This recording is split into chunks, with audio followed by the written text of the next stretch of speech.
Today's comics market is ripe with new titles by creators who are determined to get their books into your hands. My name is Henri Kingpin.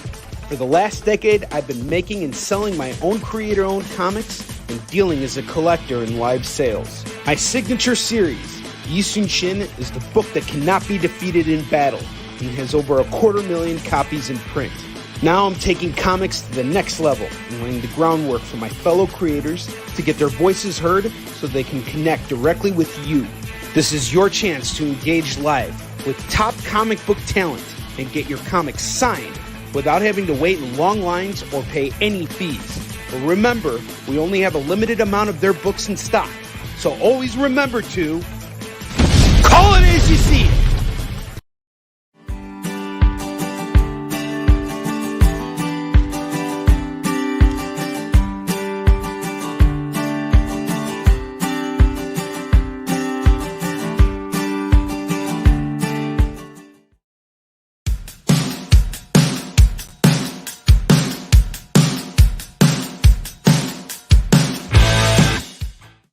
Imperial. And here we are. It's me and my buddy John, and tonight we have a special guest. We have AR Comics with us again to drop some knowledge on us. Hey, what's going on, buddy? What's up, everybody? Man, Glad to be back get again. People to tag in. I know, right? we need to upgrade the quality of the show, so we need to depend on guys like AR and Rock and Robbie. And, I've done 20 shows. That's all I know. I'm done. I'm out. So we wanted to start tonight with what's new, since it's New Comic Book Day. Hashtag NCBD New Comic Book Day. I've been talking about this a lot on social media. Dynamite has 4 heavy hitter books out today.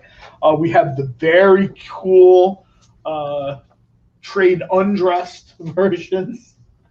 And I'll let you and AR, the two experts, talk about Dynamite. The Dynamite titles coming out this week.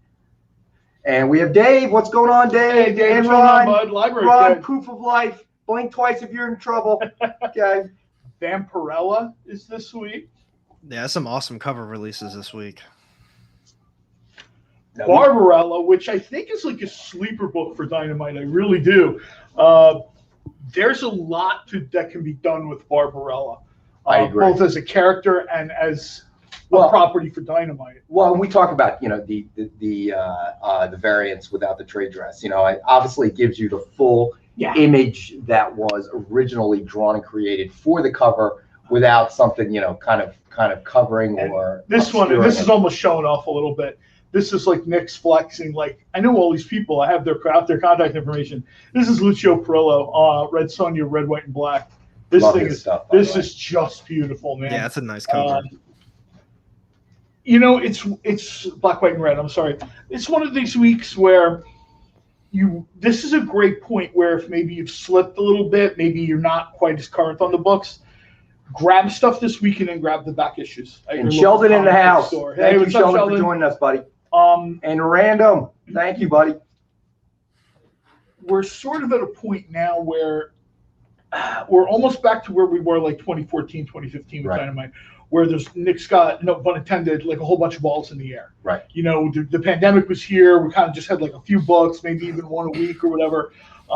Now it's, we've got Barbarella, Betty Page, Elvira, Red Sonja, soon to be Green Hornet. Now I made that up, but so AR, what do you see out this week that you would take special note of? Man, I actually picked up a lot of books this week. I think I picked up a total of 14 or 15 issues. Wow, nice. Yeah, I know. Your retailer's loving you. The list is just expanding for me. He's serving you coffee when you show up. I was just going to say that there's an espresso by his phone box. Here's your coffee. So I think the big ones that you need to look out for this week, definitely Moon Knight 3. I mean, it's been an awesome run so far, but this is officially like the big first appearance that people have been waiting for. It's called Hunter. I believe it's Hunter's Knight. I think that's its name. It's just kind of like another Moon Knight type character. But the other big one, if people are interested in this type of stuff, so Boom Studios, they came out with Eat the Rich. It's a second print of issue number 1, but the thing about it is it's got an error on it.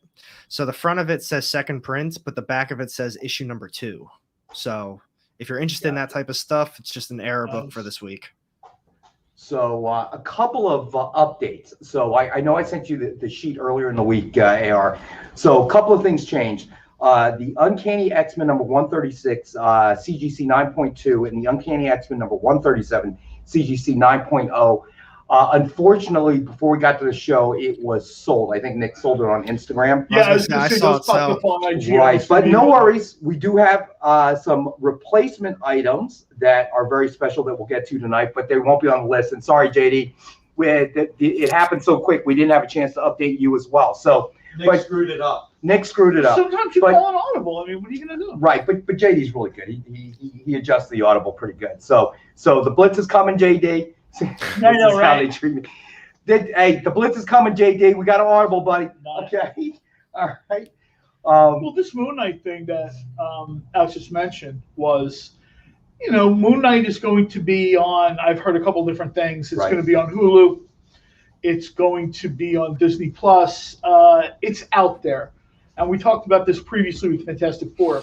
Once Marvel Studios or Disney Plus drops the social media accounts for it, they're off and running. They don't do it to float a balloon. Once they do the social media accounts, they are off to the races. Now, what form that'll take, I don't know. But I signed up for HBO before it became HBO Max and for Game of Thrones, and then I was going to drop it, right? But then a month goes by, a couple months go by, and you never get around to it. And the next thing you know, they put something else on, and I'm like, oh, I have to watch that, right? So I never. They suck you in, and now it's like now what? The Matrix, right? The Matrix Resurrection. So now I got to hang around for that because I don't want to like cancel the account and then have to get it again. So they keep sucking me in my list of these streaming channels. Patrol. Yeah, I mean, it's like the list of these streaming channels that I subscribe to keeps growing. I'm like having the opposite effect. I'm not saving any money. So, but all right. So what do we want to get? If I'm spending enough money on subscription services to get the money to the people who make my comics and comic-related TV shows and movies, I am much happier than sending a couple $100 a month to Comcast or Omnicom or whatever. Money. You keep taking comics. There's no money exchanging hands. You bring $1 every now and again. That's about it. What do we want to start with? You know what? Why don't we start right? Oh, you know what? Why don't we start here? Because we just mentioned this. Okay. Fantastic Four. Marvel Studios has dropped the Fantastic Four social media accounts. That means we're on the clock. There we go. We've talked about this before. That means back issues will be going up. They're not going to go the other way. Even when the previous Fantastic Four movies were crappy, less than overwhelming. Let's just call it what it is, boys. It was crappy. The issues inflated. The back issues inflated and stayed inflated, particularly when we're talking about Silver Age books. So what do you got? Number 46? I got number 46 on here. Inhumans. Black Bolt. So Fantastic Four number 46, suggested retail of $290, and we have it tonight for $250. Presumed grade of 4.0. And that's going to be a huge book. It's already a huge book. That's going to be a really big book at some point. It is. Yeah, it is. Absolutely. Yeah, without a doubt. I mean, and as we all sit here in hopes that the movie this time around will be a success, that we will all be able to come back on our show and talk about how great it was. It's like watching the Phillies play. Marvel hasn't had too many. Once we got to that decade of Marvel Studios, I don't think we've had really anything that's been an abject failure. We've had stuff that's been wildly successful, and we've had stuff that's been moderately successful. Not everything is going to be Black Panther. I mean, I'm sorry. No. I know people don't want to hear that, but everything is not going to be Black Panther. The end of every movie is not going to be the end of Avengers Endgame. So people have to sort of understand that the movies have different pitches. Avengers Endgame took 10 years to get to, right? Now, the next arc, most people I've talked to guess this is going to be Galactus. Fantastic Four. So, you know what I mean? You've got to give it a little time. So here's a question. All right. So, and this is my question for Ron, because Ron does not actually read the comics, as he has admitted to us. He's a collector of remarks. He's a collector of original art, of signed comics, all kinds. But we got a remark for Ron tonight that he's we do, Ron. But he never reads them. Do you watch the movies, Ron? So let us know. But let's get to another FF book then, since we're focused on FF. I was going to say, you know what? Let's run through these FF books, and we'll recap this stuff later. Yeah. This is FF 47. And FF number 47, suggested retail of 90, and tonight we have it for 90, with a presumed grade of 5.0. So, you know, again, we don't always get these. We get them where we can find them. For those trying to fill their collection, you know, or you intend to get it graded at some point, you know, feel free. Although, you know, and we'll get to this topic a little bit about CGC and obviously them being backed up. Yeah, we'll mention that later. But, and again, this is something I'll mention with some of these other books too. Not only are the prices not going to go down, but they're never going to lose the sort of, I'm trying to think of a way to put this. A book is on the clock, right, age-wise. So if you're thinking of buying a Silver Age book, don't wait till next year, because now it's had another year of rattling around. Well, not only that, you got the movie on the horizon. You got the movie on the horizon. You're going to want to get these Fantastic Four issues. This one, I believe, is 51. This Man, This Monster, which was... Wait, which one is that? 51. 51. They're all first appearances, too. Everyone These you've were talked all about. first appearances. And they're all important ones. So this one, well, this is still 47, but that's the first appearance of Black Bolt's brother. And now the one you just had up, that's the first mention of the Negative Zone. So obviously, if you're spec, you're interested in the Inhumans, it's going to be big.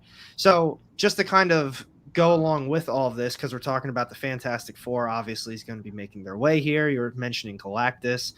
But since we're on the subject of the Inhumans, Kamala Khan's already confirmed. She's got a TV show coming. I think it's late December. And she's an Inhuman. So yeah, if we already have the Inhumans technically. So if the Miss Marvel show is going to be MCU, we already have the Inhumans. So at that rate, I mean, that's just putting two together. You got to have all the Inhuman first appearances. Right, exactly. So Fantastic Four number 51, presumed grade of 4.5, suggested retail of 100, and we have the one tonight for 75. And I do want to mention again that we're very conservative with presumed grades. You know, it's to just give people a rough estimate. When you get under this promise, home, over deliver. Yeah, when you get this home, maybe you just put it in your collection and that's where it stays, and that's awesome. Some people really kind of feel the need to go that extra step and get it cleaned and pressed and graded. So we're kind of letting you know, in our best opinion, where we think that grade is going to fall roughly. Can be over, probably will. I can be under, will probably be over. But this way, at least you can make a more informed decision. Right. So Ron has answered. I have seen most of the movies, and I listen to a lot of comic book experts like yourselves. So he is referring, obviously, to AR and John. Yeah, I think he's number one is said. So I can have a conversation with the creators when I meet with them regarding art. So essentially, AR and John, he's using you guys as a cheat sheet. Oh, boy. So our goal is to finally make Ronald crack open a book and actually read it himself. That is my goal. All right. And not get stunned by his wife. That's the secondary goal. You know what? We'll get him to read Lady Killer. And then he'll never be in the house with his wife again. All right. I think you know what? We'll come back to the last two FFs. Let's go to a variant.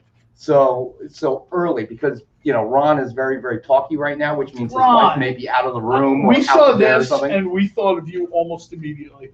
This thing is too cool. It's Deceased #1, signed and remarked by Ken Hazer. Deceased Batman. This is about as good as I've seen this character in a long time. This is Deceased #1. Thank you, JD, for throwing that up. Deceased #1, signed and remarked with a Batman sketch by Ken Hazer. Suggested retail of $89.99, and we have this one. This is one of our 5-star at $50 books, and we have one available at this point. Yeah, at $50, this thing is just.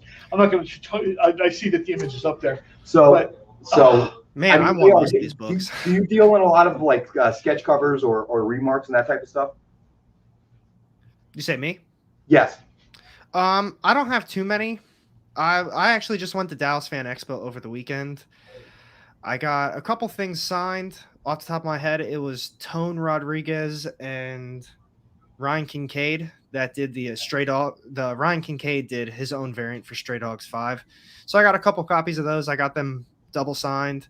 As far as remarks go, I haven't gotten too many. I did get Sam De La Rosa to do, what was it? Venom issue #1. He signed. And then the other one, I think it was ASM 360. Not 100%. How was the con? It was a lot of fun.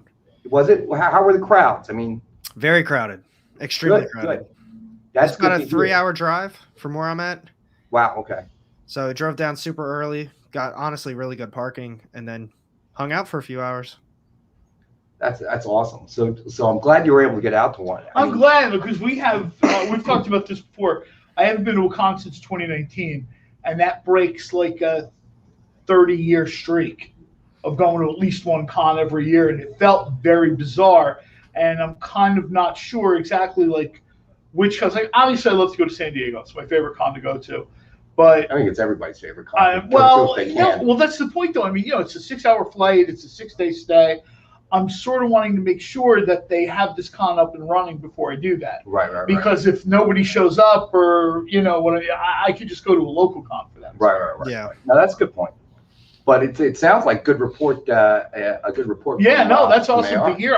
I had a lot of fun. I was dreading he was going to say it was me and 8 people, and I was going to be like, "Eee!"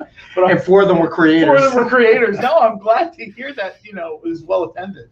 No, it was really cool. I even got to meet some people I'm close with on Instagram. I've never met in person before, but they went. And we all ran into each other. Yeah, it was a lot of fun. I might actually be going to New York Comic Con as well. I might be flying home. Well, for that. definitely let us know. We're not too far from New York. I mean, we're a couple hours drive away. So if that comes together, let us know. Yeah, I would imagine Dynamite would bring me up for the Green Hornet panel, because who else is going to do the Green Hornet panel? You are talking to the wrong person, brother. That's above my pay grade. So, all right. So what's Dave saying? San Diego Comic Con used to be fun. Now it's a scary, crowded, crowded rat race. Jeez, I need to get my prescription checked, man. I must have a laptop at the wrong. Is there not like a Dynamite vision plan where you get like Cyclops glasses, like bright red Cyclops? That sounds pretty cool. That does sound pretty cool. But no, there isn't a Dynamite. Just make the font bigger. Yeah, right. I get the old man font, but then we can't get the screen, the entire screen on my laptop. So it sounds like Dave is not a fan of San Diego Comic Con anymore. So. I've never been there. It's a different experience now. I talk about this all the time. One of the first times I went, I literally walked over and talked to John Byrne for like 10 minutes. You can't talk to John Byrne's assistant's intern for 10 minutes now, unless you're paying a fee and waiting a year. Literally, John Byrne was just sitting there at a desk. 1 or 2 people. I went over, talked a little bit about Superman, whatever, mentioned, with their books that he would like to draw. And this, I love that he mentioned this because I'm a big fan of my favorite DC character. He said, I'm hoping to get to draw Green Lantern at some point. Didn't materialize, but it was just like an interesting little tidbit. Well, speaking okay, do the Green Lantern. I was going to let AR pick on, but we'll do that next. Because we know he's itching to do this. There's always a reason I tell people, like, why are you telling me this story? This is why I'm telling you this story. We have another Ken Hazer remark, so somebody nudge Ronald away. This one is signed by Ken Hazer and Steve Orlando. This is Justice League of America #1, blank variant. That's awesome. And I have to tell you, this is really, really, really sweet. So Justice League of America #1, blank variant, ultra limited edition, signed by Steve Orlando and remarked with a Green Lantern sketch by Ken Hazer. Yeah. And always, you didn't just meet us, AR. John and I are huge Ken Hazer fans. You just see the detail in his remarks. Although John had a complaint. What was your complaint about this? I wouldn't say it's a complaint. I would just say as a 50-year now, yikes, I'm old. As a 50-year fan of Hal Jordan Green Lantern, I would probably have made the ring on this cover a more appropriate green. That's more of like a jade green, and it should be like a vibrant, plugged-in neon Kelly green. This is John's toned down critique, okay, from prior to us going on air. But you should hear when I give an artist commission instructions in Artist Alley. So Amy Chu laughed one day when she heard me talking about, I would like the teeth to be alternating red and black, and she was behind the person, and she just starts laughing. Like, okay. So we have it tonight for $50, just the one, obviously. But, you know, anything that Ken Hazer does is one of a kind. Ron is claiming the Justice League because he doesn't want John to get it. So stop touching it. Ron has a shirt that says John with like a red circle and slash through it. But so what do we think, guys? Do we think there's ever going to be a decent Green Lantern movie? No. I think you will Wow, get, that was said really, really quickly, I wasn't it? think you will get a great Green Lantern portrayal in a movie. But I think that the Green Lantern movie is sort of damaged goods, even beyond the point of... They missed the point. What do you think, AR? I'm going to be honest, I'm not a huge DC guy, but I can agree with that. From the DC movies I've seen, I think you've got John's a better crying a little bit on chance. the inside. No, it's people like what they like. So Dave is letting us know Green Lantern show coming next year to HBO Max. So now here I'm gonna throw this question out. Well, it's a Guy Gardner. It's not Hal Jordan. Right, but let me say this. It's not Hal Jordan, so it's not the same. But let me throw this out there. You're so convinced they can't do a decent Green Lantern film. What makes you think they can do a decent Fantastic Four film? There is a tremendous difference between the people calling the shots at Warner Media and the people calling the shots at Marvel Studios. I've been to cons when they all walk out together and they are high-fiving each other and they've got the music dialed up to like 70. They are marks for themselves, and I absolutely love that. They walk out to sit down at a panel in Hall H, and they're looking at each other. Of course, Hall H has got like 4,000 people in it. Right. And these guys look up, and they're like, this is all because of me. You know that, right? That's why they're all here. And I'm like, you're absolutely right. Warner Media, it's still very much like, let's sit down and analyze, will Flash make more money than, how do we cast the Flash? How do we portray the Flash?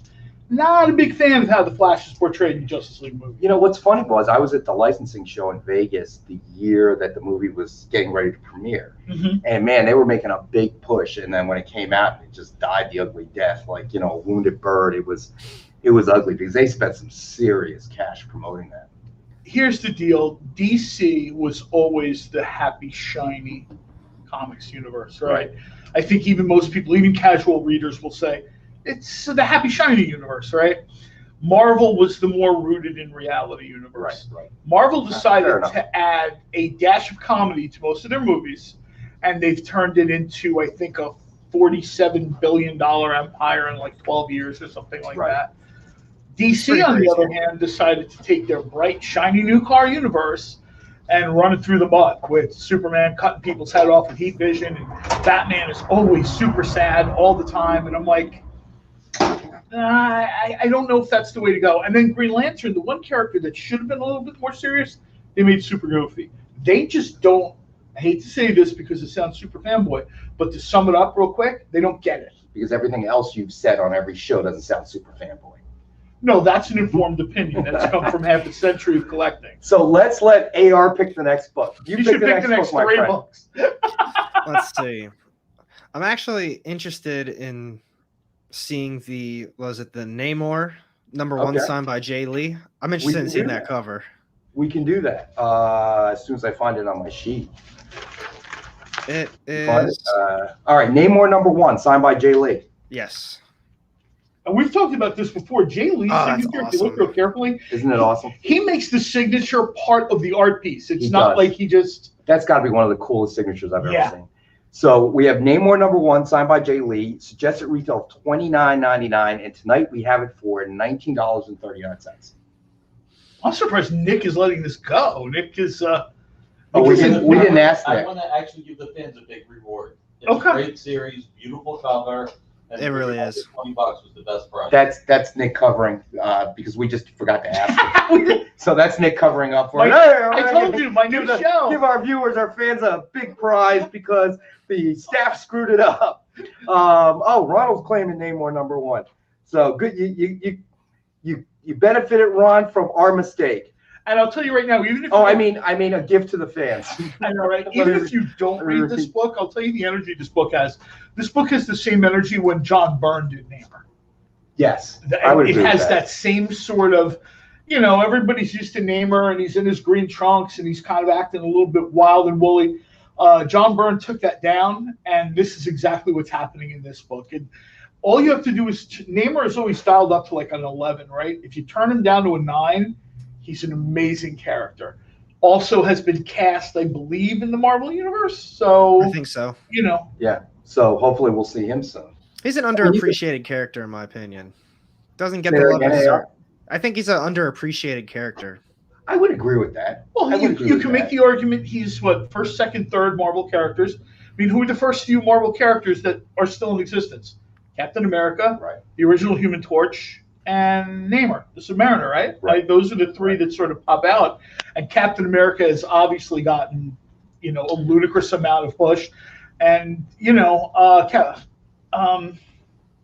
the other character I mentioned? Human Torch. Mentioned so many characters, John, in a span of 2 hours. They tried to write them all down a bunch of times. Namor is due for his. I like Chris Evans, Human Torch, and that's the only good part about that. I mean, I think I gave him some range. Oh, we have our assistant bringing us something. Nick's all-time favorite comic. This is my favorite Marvel comic of all time. So there's no way that JD has a copy of this because I don't remember us sending it to him. Yeah, I don't think anybody has a copy of it. So I'm going to hold. That's awesome. Camera. Are we selling this? No. Oh. No. Never mind. We're not even selling this. Nick just wants to flash his collection. I wanted Ron to see how much I love Namor. And that's fine. Single favorite Marvel comic. So Ron says DC is doing well with Shazam and Aquaman. Yes, they are lighter mood movies. I like, obviously Jason Momoa, as an actor overall, but Shazam, the movie, I liked it. Those were great movies. I mean, not everybody enjoyed it, but I really enjoyed it. You know what? But if they do the lighter stuff, that's a great point. Yeah. When, for some reason, DC decided they had to go to the dark side, and their universe is not set up for that. Yeah, they're just not. And I think Aquaman almost had like a Thor energy. And those characters were, you're watching those movies, and right. The scene in the arena where they kind of slam into each other, and the reaction of the Atlanteans, everybody pops. Aquaman was an outer space movie done well, just underwater. That's that's very true. Nick just mentioned Aquaman is an outer space movie. Essentially, they just moved it underwater. Which is better. I read the original version of that was going to be like Game of Thrones underwater, and I don't think that was the way to go with Aquaman. I really don't. So JD, as an interesting comment, once they broke from the Snyderverse, things got a little bit more fun. I would agree with that. I think that's true. Yeah, I mean, Snyder has a very dark. He has a vision of how these things go. Yeah. You know what I mean? And it's very much. I'm trying to think of a way to put this. It's very much anti-Stan Lee. Stan Lee had this idea that sure, people would have superpowers and they'd be criminals, but people would listen to like the nature of their better angels, right? If you look at the DC universe, the movies, that's not really happening. Right. Even the characters that are sort of doing good, that's not really happening.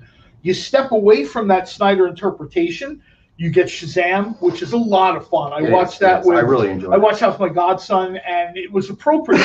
Yeah. I can't take my godson to watch something where, you know what I mean, Wolverine has cut someone's head off. He's 9. Right. His parents would kill me if I let him see that. So Shazam was fine, and Aquaman, that was also mentioned.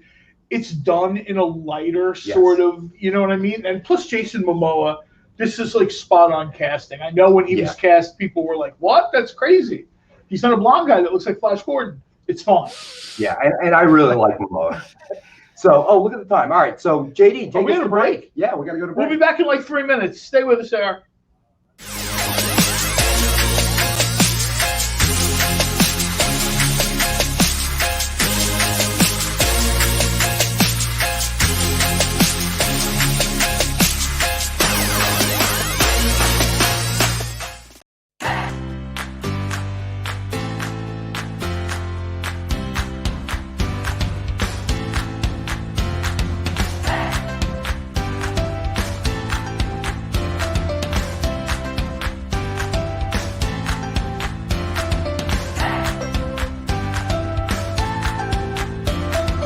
There's something for every imagination at your local comic shop. Visit comicshoplocator.com to find a store near you.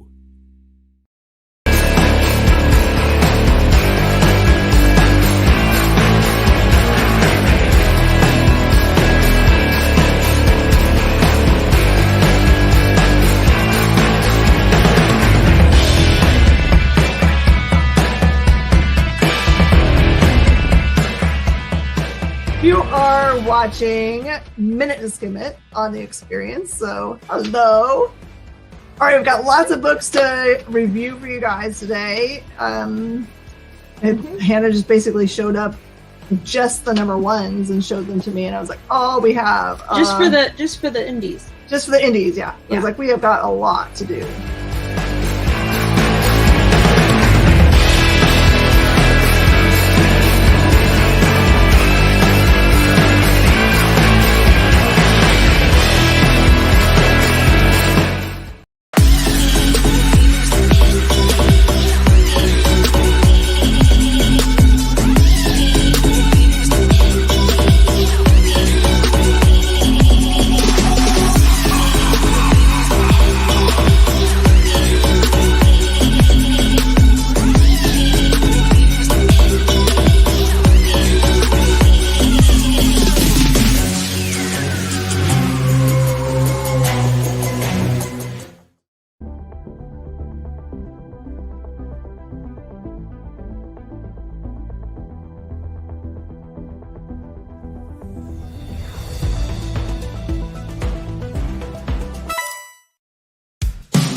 And we're back.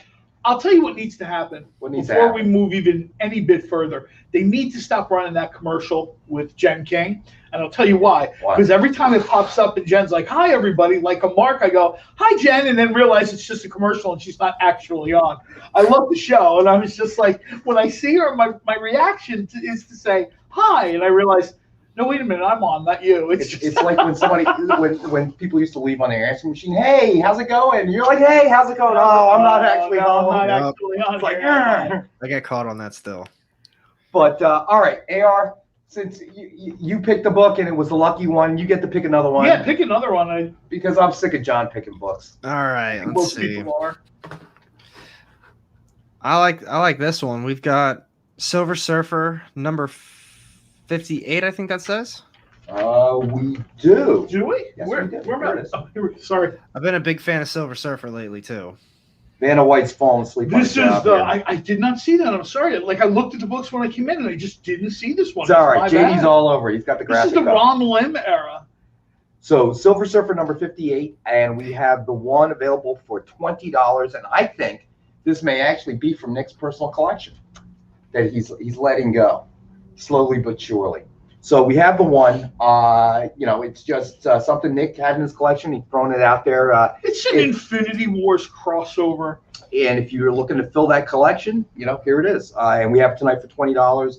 I don't know, John, you want to give it a grade? I imagine Silver Surfer. I would tell you right now, this is easily, because, Nick is very careful with his books or whatever.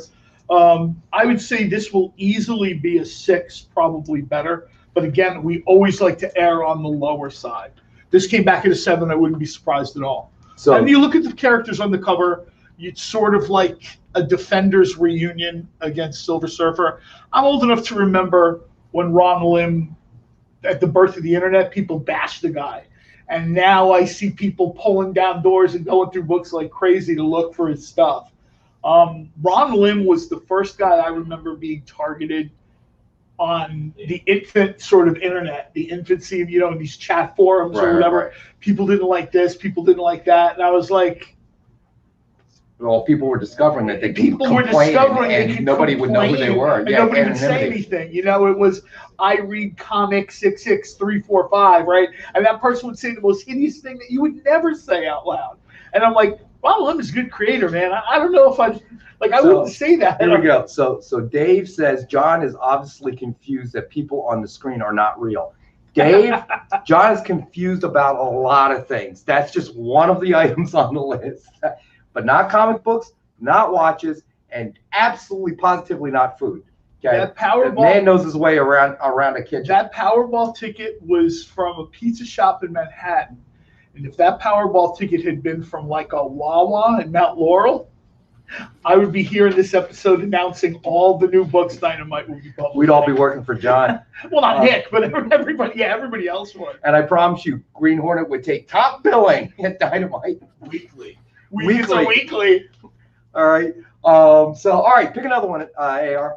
All right. And you said the Uncanny X-Men did sell? Unfortunately, they did sell. But we have some graded surprises. Right. Which you would not know about because they're not on the list. Literally, it was something that happened, in the hour before we went on air. Yeah, people don't know, and like a little insider baseball here. The last hour before we go on the air, there's like a lot going on. I don't know if you guys think we're in makeup and doing the. There is no makeup here. First of all, there's no makeup, and second of all, there's a lot of this book, that book, that we want to do this, what sold, or we, a lot of taking of images, and hey, let's get this out to everybody so we're all on the same page. And we do our best. We appreciate that people, I mentioned this because I appreciate that people join us. Yeah, they take time out of their day, time out of their week to join us. Our guests join us. And let's be honest, their shows are way better than this one. So I always want to thank those. Speak for yourself. No, I am. Okay. So, all right, AR, what do you got, buddy? What do you think? What should we go next? Let's see. The other one that I definitely wanted to see was the Batman Tmnt Adventures. It's a blank signed and remarked. Oh, yes. All right, let's do that. There it is. So, Batman Teenage Mutant Ninja Turtles Adventures #1. Blank variant signed and remarked by Ken Hazer with a Batman sketch. Suggested retail of $89.99, and this is one of our 5-star at $50 books. And there it is. Thank you, JD. Somebody wake up Ron. This is more my imagining. Or resuscitate Ron, whichever the case. Not with electricity. That's how we got down on the ground to begin with. People ask me, like, all jokes aside, about Batman. My ideal Batman, quote unquote, in comics is Batman the Animated Series. That's sort of my thing. And if you look at this version of Batman, Ken Hazer very much sort of channeled that Bruce Timm version of what Batman. I love about Ken is, look, I mean, you have this one, the animated series. Oh, yeah. And then you have the deceased one. I mean, and that's the kind of range that we're talking about when we talk about Ken Hazer. It's an insane range he has. One night on the same show, that's we had, I think, like a Disney book with Scrooge McDuck on the cover in gold ink. And then that same show, I believe we had in silver ink, Predator or Alien, one of those two on another book. And I remember thinking, these are from the same artist. That's crazy range. Alien, it was silver, wasn't it? The remark? I think it was. I don't. Yeah, on a black cover. On a black cover, it was a black blank variant, and it was insane. And I just, like people were like, oh, I bet Ken slips them $20 to say this stuff. No, I don't think Ken knows we exist, quite frankly. But well, he doesn't know. He doesn't know that you exist. Well, he does. He does because I talk to him all the time on. He knows my tweets start this way. So I was speaking to Nick, and Nick asked me if you would, and he always laughs because he knows that none of that's actually true. Nick did not ask me to do any kind of Cato remark. So Dave has made a request. He wants us to get to the slab books next. Sweet. Which we can certainly do. All right. So let's see. Let's take the first one. Go ahead. Let's do this one is so nice. This one is cool. I grabbed this too because this is the highest rated slab book we have tonight. 9.8. We only have one of these, so you buy this book, this is guaranteed your the 9.8. So Batman #50, Dynamic Forces exclusive pure pencil sketch variant, CGC graded 9.8. Suggested retail of $499.99.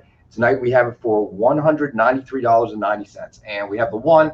So if you claim this, you are guaranteed to get the 9.8. That I've never seen this. I don't know if I've seen this under. I don't know if I've seen this under $300, let alone under $200. If you're a collector, if you're a Batman collector, if you're a slab collector, this is sort of your wake-up call for tonight. Right. Now, real quick, is it 9.8? Because the picture up that we have is a 9.6. Yep. We have a 9.8. I'm not sure why. Perhaps we sent the wrong file. So It is a 9.8 that we are selling tonight, not a 9.6. But at least the image that JD threw up there can give you an idea of just how beautiful it is, front and back. That's an awesome cover. I mean, Yeah, it is. I've talked about it before. I say it all the time in my videos, even the ones I review. I'm just not huge into DC, but there are very specific things that I really like. And you had it up before, the Deceased.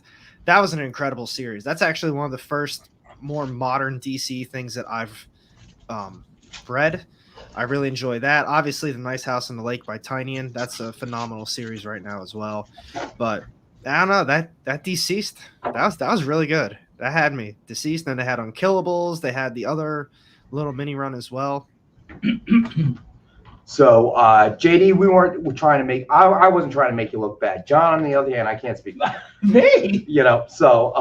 But Dave, yeah, so the one that we have is a 9.8, not a 9.6. Not a 9.6. We're sorry about that. Know. I guess the wrong file was uploaded or something. Be. So, which is on us, still not on JD. Yeah, that's on us, not on JD. Well, that's on you. I'm blaming you. No, I only said it to confirm. I just wanted to make sure. No. I'm glad you caught that. No, I'm glad too. But you know what? To tighten things up here, go grab that Daredevil Submariner book that he doesn't want to sell because, you got to learn. Actions have consequences.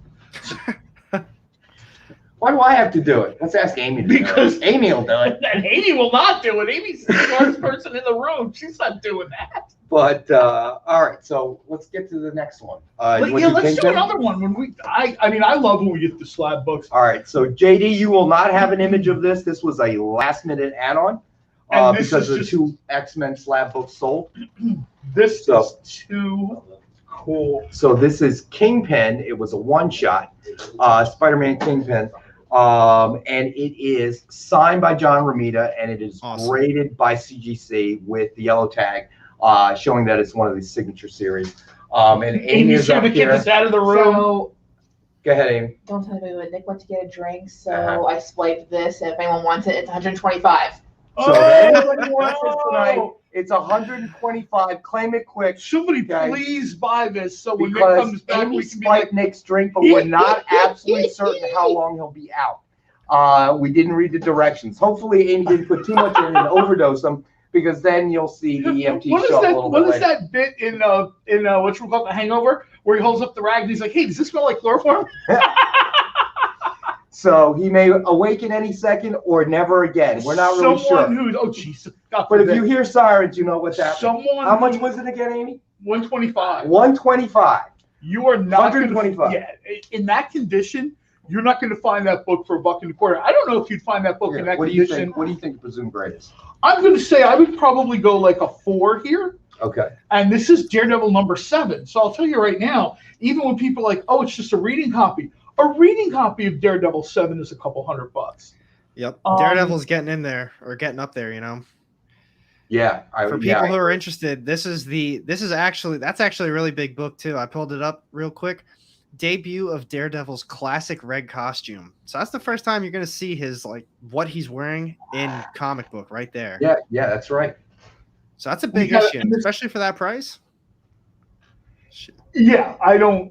The good thing is I don't have an official position to lose here. All right, so Ron is claiming it. The Daredevil at number 7 at 125. Awesome.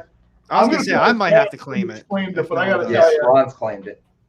And Ron is too nice to say it, but he'd prefer you stop touching. Sean, stop touching my book. No, it's totally cool, dude. I get it. I mean, that just to let you know, it's a little bit hard to tell from an image, but the sort of coloring of that book absolutely screams like Silver Age. It's slightly understated, and then you've got the corner. In the corner, you've got the Daily Bugle. I hate to say it, but they don't do covers like that anymore. Right. That cover is quintessential Silver Age. You didn't get the covers where it's like Spider-Man and he's upside down, he's reading the Daily Bugle. Right. I guess by today's standards, that's maybe quaint. That's maybe not in fashion, but JD's on his game. Daredevil number 7, John Rex and Amy's last day special. Yeah. Next week this will be totally. Look, if Amy got the dosage wrong and gave him too much, we'll be here forever. John will be running the show. Well, maybe I don't mean this show. I meant Dynamite. Okay. And next week more Green Hornet. I know, right? I just need one Powerball ticket. That's all. Just one. So, all right. So let's get back to the Let's Kingpin. get back to this. Sorry we interrupted, but. So we got Kingpin signed by John Romita Sr. And it has suggested retail value of $1,000, but we're going to do the one tonight for $750. And realizing, of course, this is a high price point item, we can go ahead and do 3 months to pay. Oh yeah, 3 months to pay. And if you claim this, let us know. Contact us, and we'll work out the payment arrangement. Yeah, this is not our everyday. This is not our everyday book offering. We've had people ask for. I don't want to say the more serious collectors, but I'll say the collectors with bigger budgets. They've looked for stuff with like a little bit of buzz to it. A John Romita Senior signature in silver. He's not signing stuff anymore. It's just, we've talked about it before. Nick has mentioned it. Spencer Beck has mentioned it. He just doesn't sign stuff anymore. Yeah. He doesn't go to cons anymore.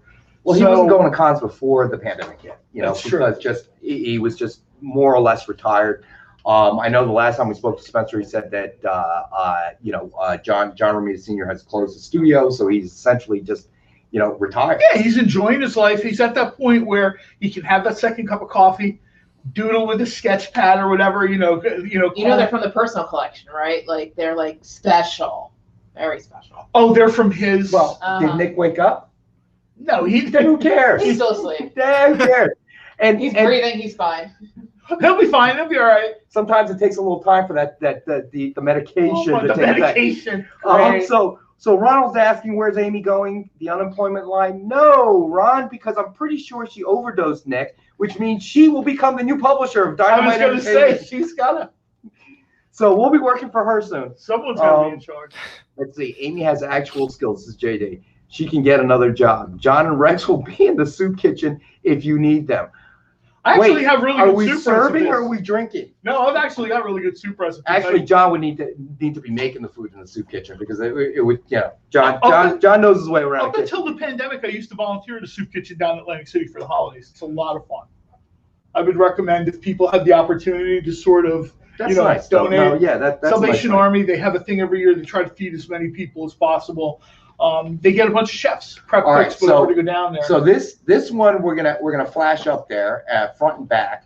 And we talked about there's been like a little oops to this week. So there is can you figure out what's wrong with this comic, so to speak? There's nothing wrong with the actual comic, but let's just say that CGC may have done something that isn't quite correct, if you want to look at it that way. It's unique. It's distinctive. It's distinctive. Hold it up, my friend. This is Marvel Age, July '94. There is, in fact, a yellow tag signature in here. My guess is when people are looking at this book, they're probably saying, where exactly is this signature? Looking around. John Romita signed this. When they slabbed this, they sort of took an eclectic view of how they were. Oh my god! The signature is actually on the back. The signature's on the back. So we're calling this the error copy. This is indeed an error copy. That's the usual for CGC at this point. It's in great condition, obviously. I mean, it's what's the grade there? It's genuine. It's a 7.5. So it's a 7.5. So Marvel Age number 138. I really like 138. I really like this cover too. Signed by John Romita Sr. It's slabbed and authenticated as a signature issue by CGC. Yeah, they just positioned it in the slab wrong. And suggested retail of $1,000, but we have this one tonight at $750. Oops discount. The oops discount. Also, we'll have a payment plan of the 3 months to get it paid. With deposit and then pay over 3 months. And if it's something you're interested in and you want to claim it, contact us and we'll work out the payment plan with you. Generally speaking, when we offer these sort of upmarket stuff things, you know what I mean? We have books that are $50, $60. When we offer these upmarket books, you should always, even if one of us don't mention it, you should always ask, hit Rex up and say, hey, look, let us know because, we want to get you the books. The whole point of the show is Nick wants to sort of, re-energize people. We've got tons of people out there now, like they are doing these great shows, and we're talking about comics and the entire culture that surrounds comics, right? And people are, it's great to get this stuff into their hands, that there's like a physical manifestation of this multi-billion-dollar industry, which ranges from folks like us on, YouTube, Facebook, whatever, to, Shang-Chi, which broke $300 million in 13 days. Yeah, which during this era of the pandemic and movie releases, that's an incredible. They probably would have broken awesome movie, $300 million in about 8 days. So Dave has requested the black and white cover. What's the black and white cover in the middle row, please? So I'm guessing it's Miss Fury. Miss Fury, this was something I was going to do a little bit later, but let's get to it now. This is just, I love stuff like this. It's an Alex Ross cover. It's a character sketch. It's like a sketchboard cover. That's awesome. Let me find it on my There are sheet. only like 75 copies of this. These are real limited. Yeah, so only 75 were printed. Miss Fury #1, high-end Alex Ross character sketch, ultra limited cover. Suggested retail of $50, and this is going to be our $10 for perfect 10 read. Yeah, perfect 10 read. At so we have $10. one available at $10 tonight. And again, an Alex Ross character sketch. I don't know how much. When I say Alex Ross, I really don't know how much more we have to say. Right, the guy's, the 600-pound gorilla on Artist Alley, pretty much every con he goes to. He's probably my favorite artist. Yeah, Dave, I didn't even get a chance to say it out, but I was going to tell Dave, this will not make it home. This will not make it to the end of the show. I will take this home if somebody else. That's why Dave's hopping on it. Good job, Dave. Like I said, I like to think maybe we ought to offer merch, like my name with a circle and a slash through it. Like, don't let this guy take stuff home. If you'll wear the shirt, I'll get the shirt. I'm not particularly deserving of this stuff. Of the shirt? Of course you are. But don't let John touch it. There's Dave. But don't let John touch it anymore. No. He put it down. I He put put it it down. Relax, Dave. You put it down. I made him put it down. They will be in Rex and Amy's skilled, qualified hands. He is no longer touching it. Okay, you're good, Dave. So, all right, let's go back and let AR pick one. Go ahead, pick one, AR, bud. Because we already got through 2 Fantastic Four, right? Or do we do 3? Okay. You want to do another one? Let's do it. I love the Fantastic Four. Yeah, we did 3 Fantastic Fours. We did number 46, number 47, number 51. Just to recap. And like he mentioned, these are all first appearances of different sort of. Exactly. So number 46 was $250 and a presumed grade of 4.0. Fantastic Four number 47 was $90 with a presumed grade of 5.0. And Fantastic Four number 51 was $75 with a presumed grade of 4.5. So let's hit Fantastic Four number 53. And we'll let you talk this time, AR, before John can say anything. Because it's your pick, buddy. Well, 50. I mean, what can you say? It's all low numbered Fantastic Four Silver Age books. They're all important. It's all awesome stuff. I mean, I know it's not the real thing, but I just got my What If Volume 1 omnibus in the mail. So I was reading, literally the first issue the other night. And it's just so cool. It's basically, what if Spider-Man joined the Fantastic Four? I love the concept of those stories. I talk to so many people. They hate What If, but they're cool. It's just a unique story. And it's cool to just, Fantastic Four there. It's them, basically talking to Spidey like, oh, he's a villain, but in reality, he's obviously not. Right. And then Namor gets brought into it. And I don't know. There's something about those older issues. It's just all, you need to have it. They're only getting scarred, or I think that's the right word. They're only getting harder and harder to find.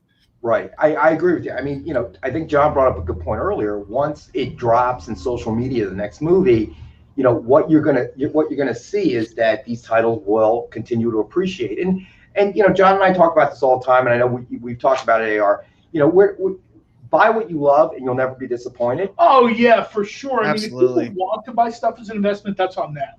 So, exactly. I mean, if it appreciates, it's a bonus. That's great. But you're buying something that you love, so you win no matter what. So Dave just had an interesting update. Let's see.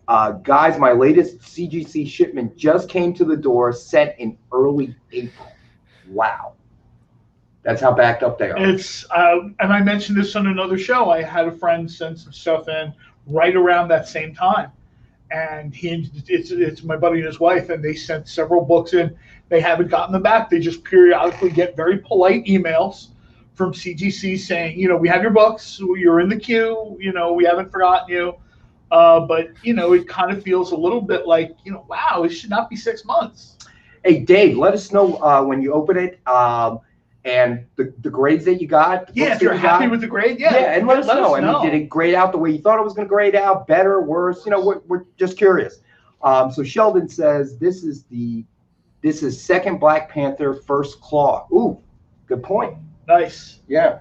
So all right. So should we One of the things that's really cool about Silver Age books is the Marvel Universe has expanded in so many directions, right, and is such a size now that so many Silver Age books are first appearances of something or somewhere, or you know what I mean, or a race. This is the first time we've heard of the Skrull or whatever. Right. Because they've kind of, let's be honest, they've taken the Marvel Universe and they've exploded it in every direction. Yeah. Space, anything that you could possibly, the quantum universe. So essentially, you're going to get these books where, well, where's the first time you saw Ant-Man and Wasp? Where's the first time? And, consequently, those prices go up. Right. So again, like, you always want to try to be on this side of the curve if you can. You know what I mean? Right, like, I, for example, people got, I hate to say this, but when Netflix started dropping Iron Fist and Daredevil and Punisher, people didn't see it coming. And then a Punisher back issue that was $70 was now $170. I remember the outrage in some of the comic collector Facebook groups. Right. Like, how can you just add $90 to the value? Because someone will pay it. Because Yep. demand. That's the reality. If somebody's willing to pay for it at that price, that's the price that it's worth. I mean, When we come back, time for break. When we come back, we'll do more remarks. We will do my favorite thing, which is the Dynamite Reader's Pack. I'm pretty sure we have the Reader's Pack. Yes, we do have the Reader's Pack. And, AR make a few more picks. And you guys in the chat, hang with us. If there's something you want to see, let us know. We should be back in 3 minutes. Take us to break, JD.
To be continued.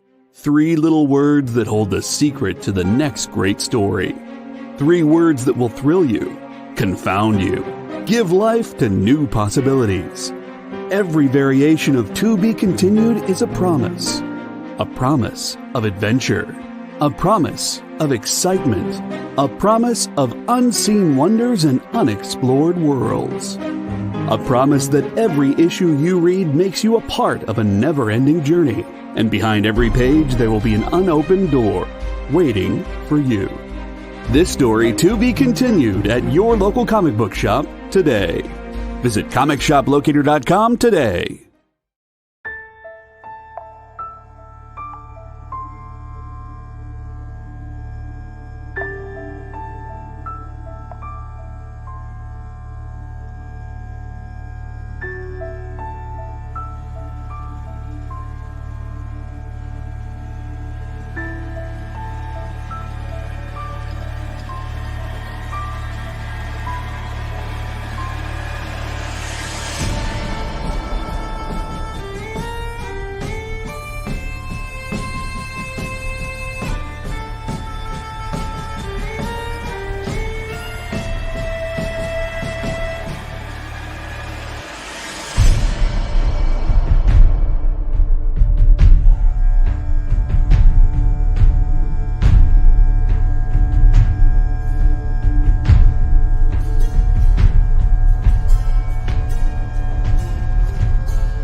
And we're back with my buddy John and our special guest tonight, AR Comics. What's up, everybody? Thanks for everybody that's joining us tonight, our regulars, anybody new. Just a reminder, if there's something that you want to see that you haven't seen, let us know. You can always email me at rex.wang@dynamite.com, or you can put a post in the chat room during the show. Let us know. If you're watching this after the live broadcast, we will honor all prices that you hear tonight, provided that it hasn't sold yet. So, definitely let us know. And maybe I should have a Dynamite email, like future publisher at Dynamite. That's Amy's email. No, that's current publisher at Dynamite.com. So we definitely appreciate you watching. If you're enjoying the show, thumbs up, depending on whether you're watching on Facebook, you're watching on YouTube. Share this with your friends if you don't mind. If you like, follow, subscribe. Right. And we talk about this all the time. Hit the notification bell so that you know when we're coming on. Also, if you're following us on social media, you'll know what's coming up. We kind of drop these videos on Twitter, on Facebook, whatever, so you can John Greasy Fingers at Dynamite.com. Nice. Oh, they just registered that email for you. That's it. So Dave has a question for AR. What's the best what if story in that new omnibus? Man, do I even have it with me right here? Oh, let me see. I don't. I thought Is I it the had it volume close 1? by. Yeah, they just came out with it.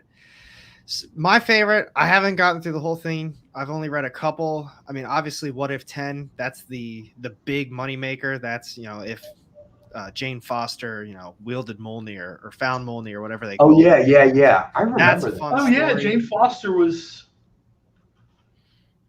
They also did a callback for people who remember the Ultimate Universe. Maybe 9 years ago, 10 years ago, they did a story where as our Ultimate Universe began to unravel from all the things, there was no actual government. You had Sentinels controlling part of the country, sort of by public demand. Ultimate Captain America is in charge. He's kind of the president. He's kind of in charge of the Avengers. It's because he's Captain America. Everybody just instinctively trusts him. Right. That's a callback to one of my favorite Volume 1 What If stories, which was done around the Bicentennial, where Captain America agrees to, in the regular storyline, a character tries to draft Captain America as a candidate for a third party. Cap is like, no, I'm a soldier. No. In this What If book, Cap is like, well, I did kind of swear to uphold the Constitution and defend people from wrong, and I could probably do it a lot better as the president than I can as Cap. And so he becomes the president. Right. And that's sort of where that, people are like, oh, wow, that Ultimate thing is great. It's an awesome story, but it's very much a callback to a What If from 1976. Right.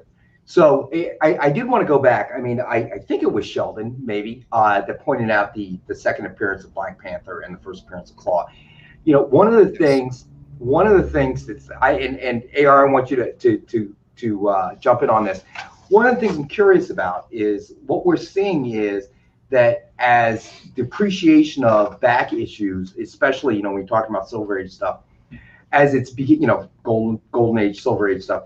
As the value continues to go up, what you're seeing is that first appearances of characters are quickly becoming unaffordable, so that people in a more budget-conscious environment are drifting towards second appearances, and that's driving that price up. I think that makes a lot of sense. Yeah. So, I mean, are you seeing that in your universe, so to speak, AR? Absolutely. Even just so I've been doing a lot of auctions as well. I sell on the platform called Whatnot. I have my own stuff there, but I'm basically finding the same thing. It's people are basically marketing the second appearance not as the first appearance, but it's kind of like a, hey, since I know none of you can afford the first appearance, right, this is the next best thing that you can get.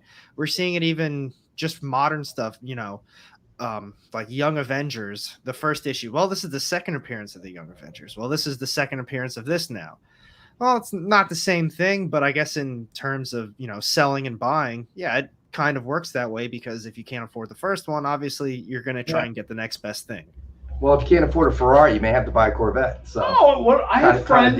I have friends that have had certain books on their bucket list literally for decades, and they're never at a price that are affordable to them ever. You know, first it was, well, I had a baby, and then I have a house, and now the kid's in college, and they still don't have money. You know, everybody wants that Fantastic Four, what is it, like 48, 49, 50, Galactus, Silver Surfer. Yeah. It's never not going to be insanely expensive. Right. No. And I've tried to tell them this before. I said, look, man, I said, the longer you wait, the more expensive it gets.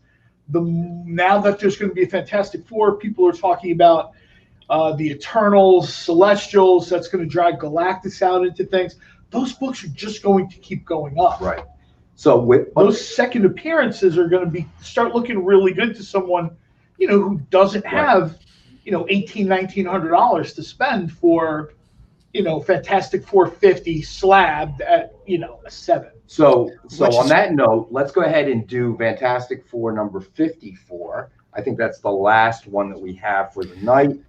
And we have one suggested value of $55. We have this one tonight for $50. And it is a presumed grade of 5.0. I honestly almost want to buy all those. Put a claim in for all, what, 4 or 5? Yep, we got all, what do we have, 5 tonight? Yep, so Fantastic Four number 46, 47, 51, 53, and 54. All available tonight, Silver Age Comics.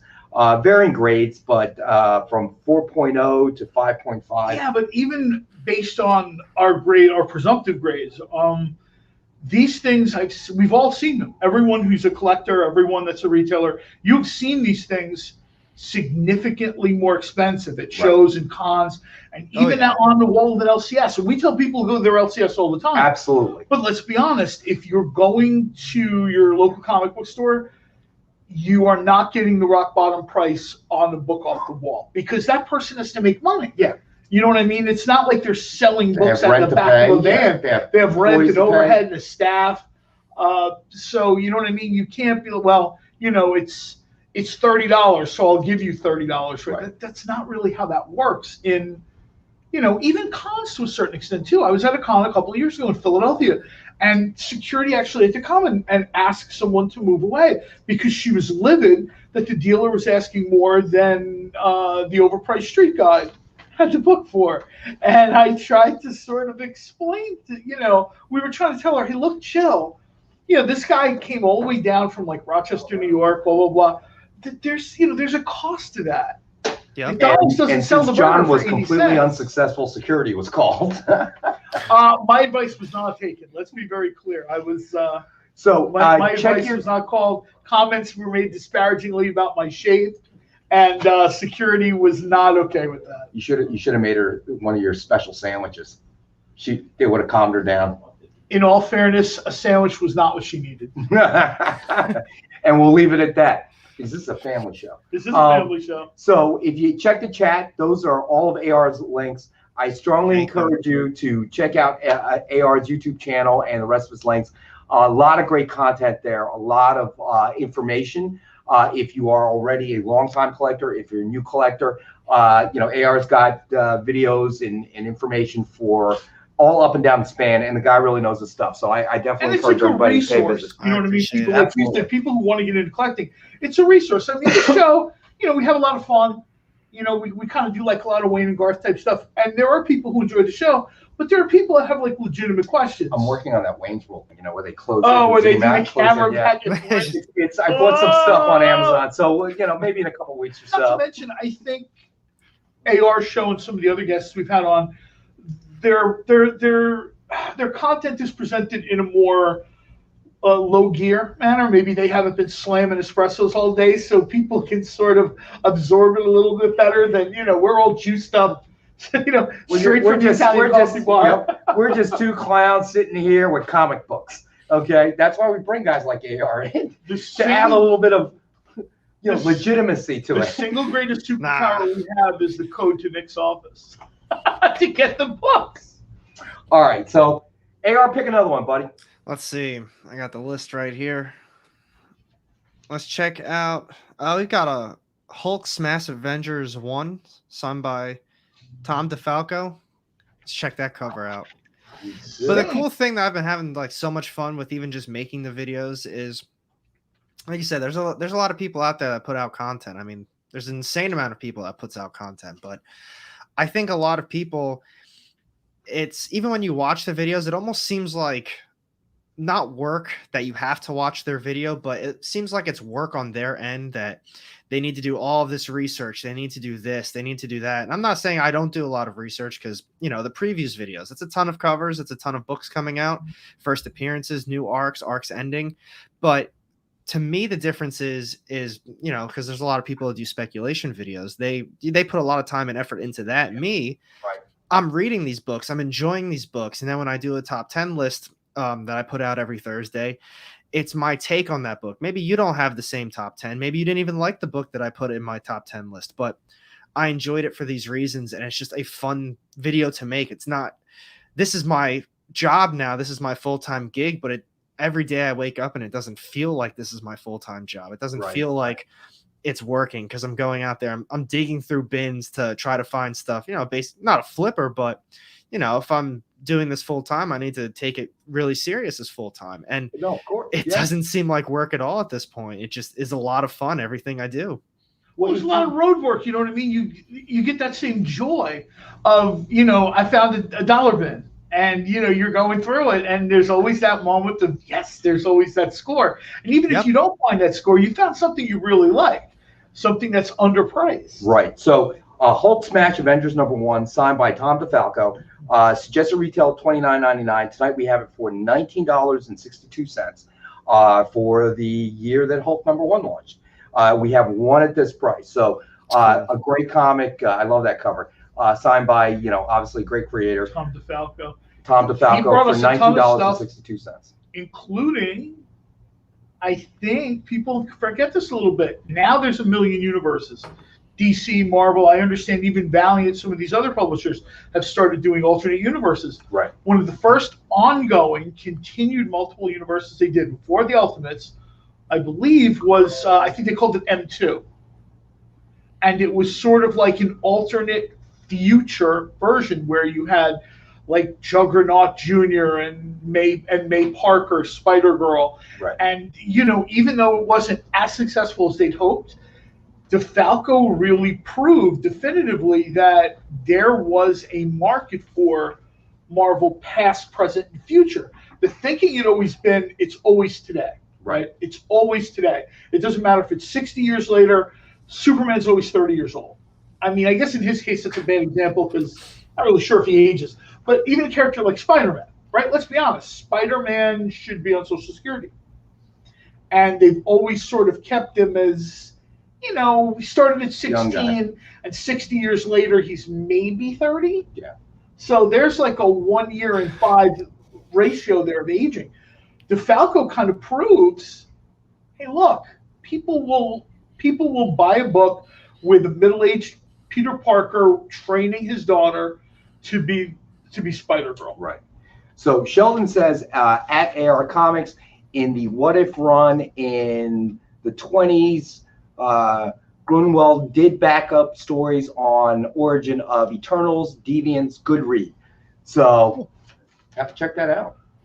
Yeah, I think What If is one of these things where with the show being super popular, no spoilers because I realize a lot of you haven't seen it yet. I actually haven't seen any of it yet. The What If is really popular.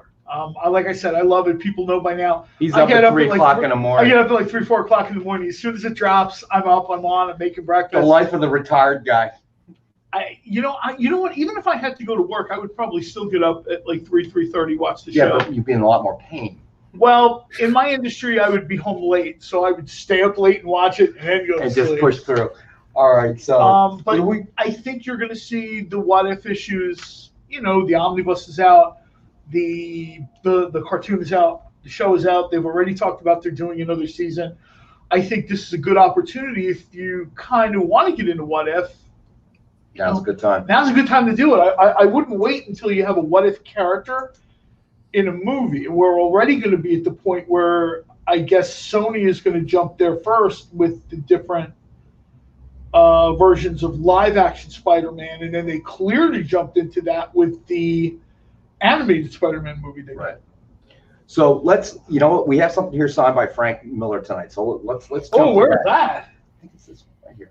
So Dark Knight Returns, Golden Child #1, signed by legendary Frank Miller. Suggested retail of $299.99. Tonight we have the one, and the price is $193.90 for the year that Detective #27 hit the scene.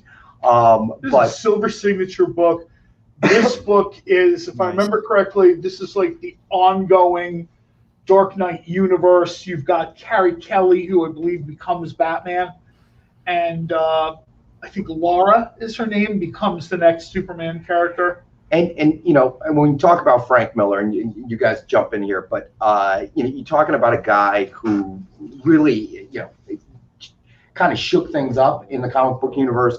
You know, and the man has had a prolific career. You know, he's a creator in comics, a novelist, screenwriter, director, producer. But I mean, forever known for, you know, Daredevil, Dark Knight, Sin City, 300. Martha Washington Goes to War. I mean, Frank Miller has a resume, and I realize that's not quite at the level of Dark Knight, but Frank Miller has some, you know, RoboCop, some things that he's done that are just, this guy's resume is, you know, Google him if you have an hour. Yeah, I know. To spare. I mean, you know, his achievements. And the Daredevil run too. Yes, the Daredevil run as well. Daredevil, we sort of had a situation where we have, you can almost follow comics through creator landmarks, I guess we'll call it. You have Lee and Kirby, and they take comic books from the Silver Age to the Marvel Age, where they're more serious, they're set in real cities. Right. People have real problems, like, you know, Peter Parker can't afford a new camera. You know, you never really saw that before. And then you're kind of fine until we get to start getting characters like Roy Thomas. And we start doing books like Blade. We start doing books where there's a little bit more substance to it. It's not quite as lighthearted. Then we get to characters like Alan Moore, creators like Alan Moore and Frank Miller, who decide, let's really slam this thing into another gear. Right. Marv Wolfman and George Perez, they decide, oh, superheroes never die? Oh, we're going to give you a crisis like you have not seen before. We're going to kill characters that you will not believe, and they will stay dead. And I think you can almost track, there's always this upswing. Miller comes along and characters look very, very different than we've had them before. For me, Frank Miller is like the living embodiment of the Curtis universe. He takes all that energy from black and white magazines, and he decides, I'm going to put it in Daredevil. So Dave with an interesting factoid. He says, Frank Miller got DC to import paper from Italy to publish Ronin. He was a superstar back in the day. I would agree. I mean, he's become legendary at this point. You see someone like him at, I think maybe 2015, 2014. He stumbles into New York Comic Con, just wanders in. He wasn't like on a panel or anything. He just decided to show up to have dinner with friends. Right. It was almost like a state dinner all of a sudden.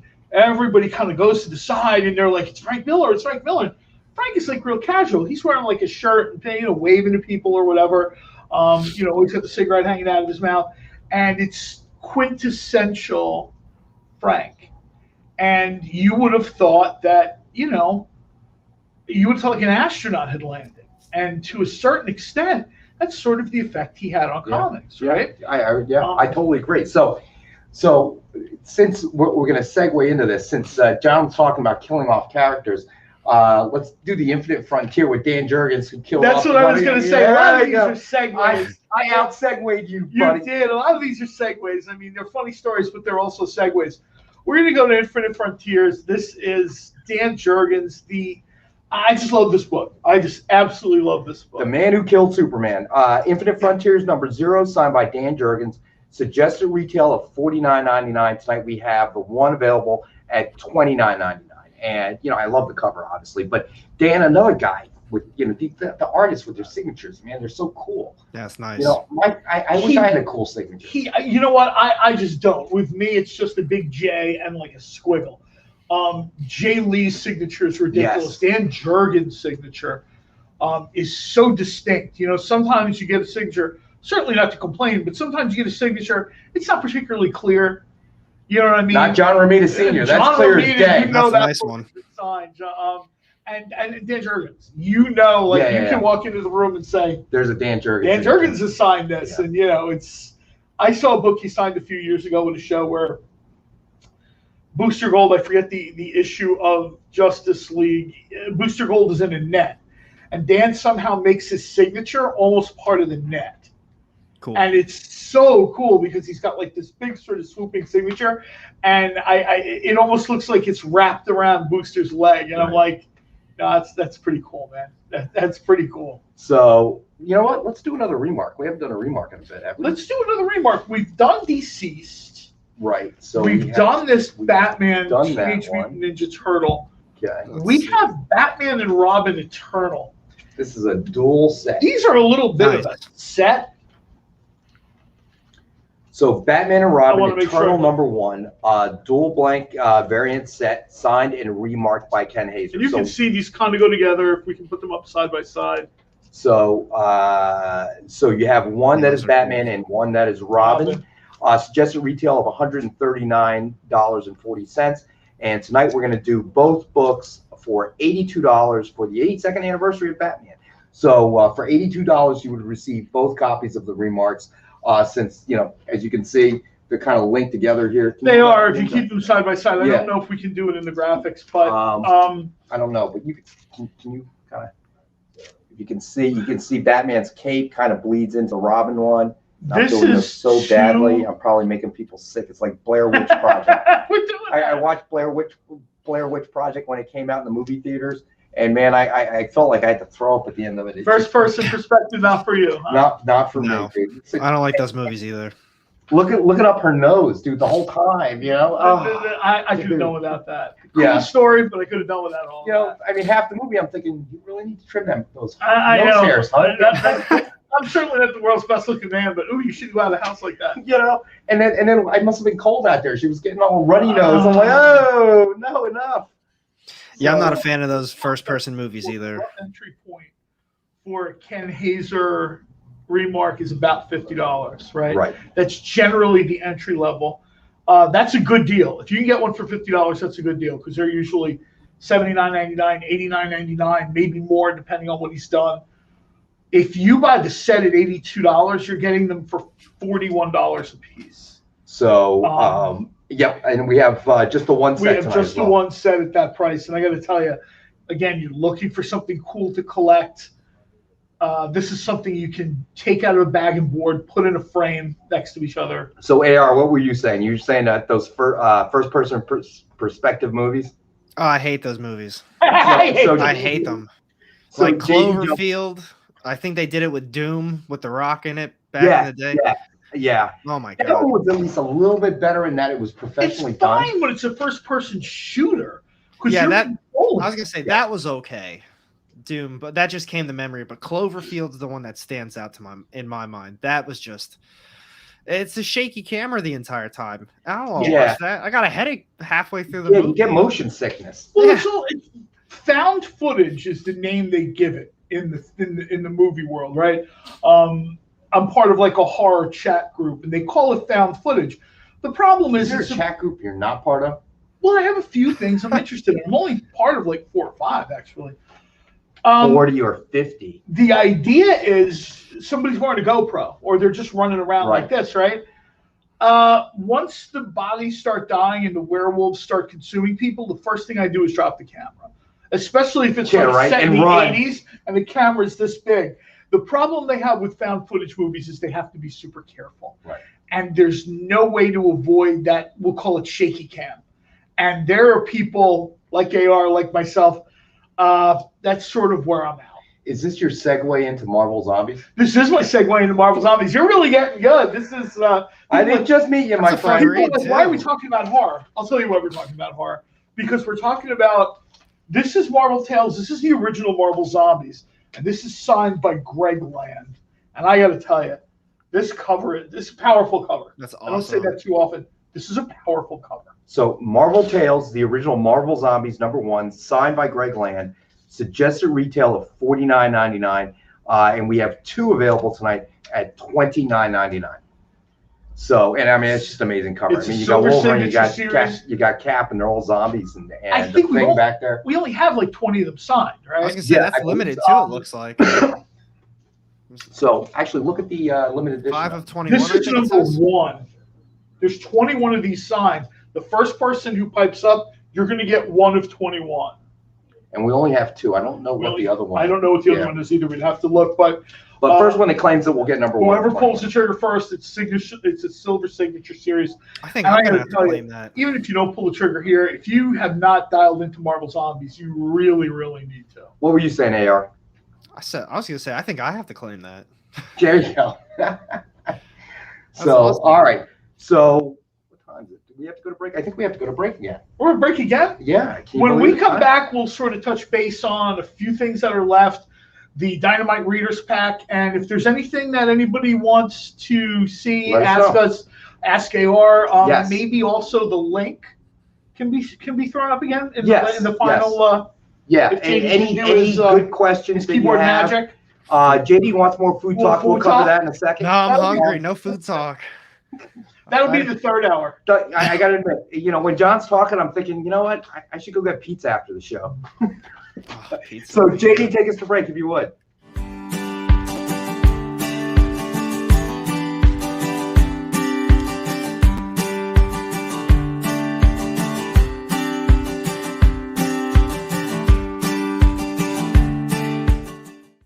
Today's comics market is ripe with new titles by creators who are determined to get their books into your hands. My name is Henri Kingpin. For the last decade, I've been making and selling my own creator-owned comics and dealing as a collector in live sales. My signature series, Yisun Shin, is the book that cannot be defeated in battle and has over 250,000 copies in print. Now I'm taking comics to the next level and laying the groundwork for my fellow creators to get their voices heard so they can connect directly with you.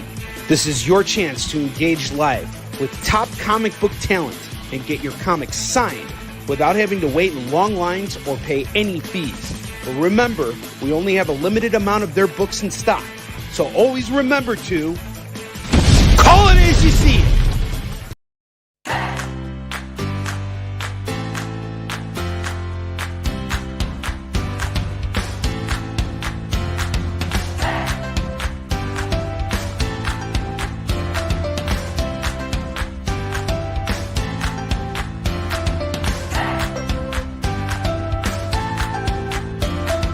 There's something for every imagination at your local comic shop. Visit ComicShopLocator.com to find a store near you.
And we're back.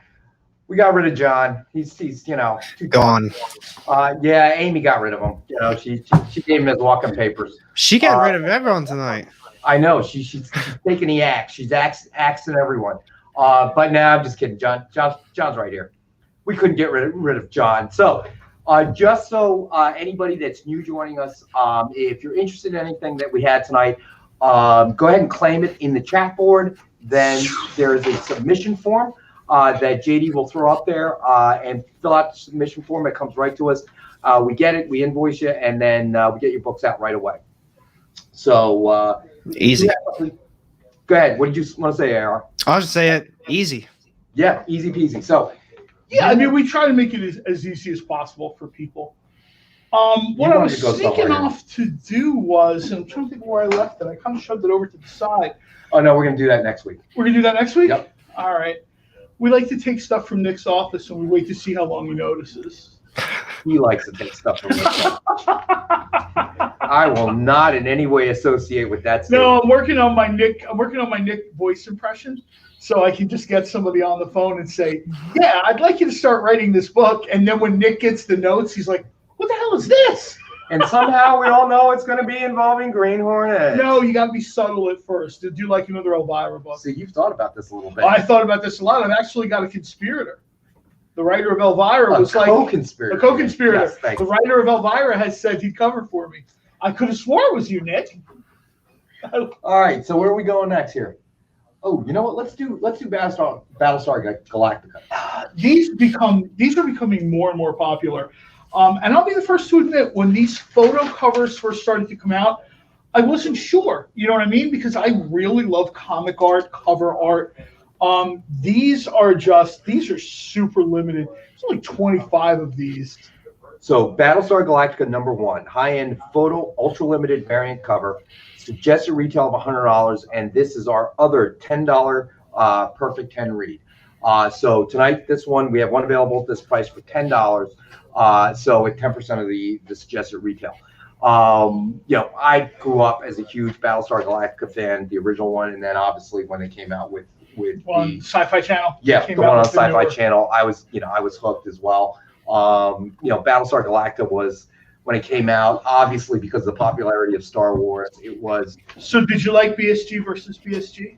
I did because the original series was a little cheesy, I admit, and they were low budget special effects. They worked with their limitations. Well, yeah, the blaster would there'd just be like a flare out of it. There would be no actual laser beam type. Do you know why I brought up BSG versus BSG? I'm pretty sure you're going to segue into something here, my friend. This is one of my all-time favorite covers. This is BSG versus BSG, and this is in our Dynamite reader pack, kind of like the starter pack. We've got some stuff up here, obviously, that's expensive.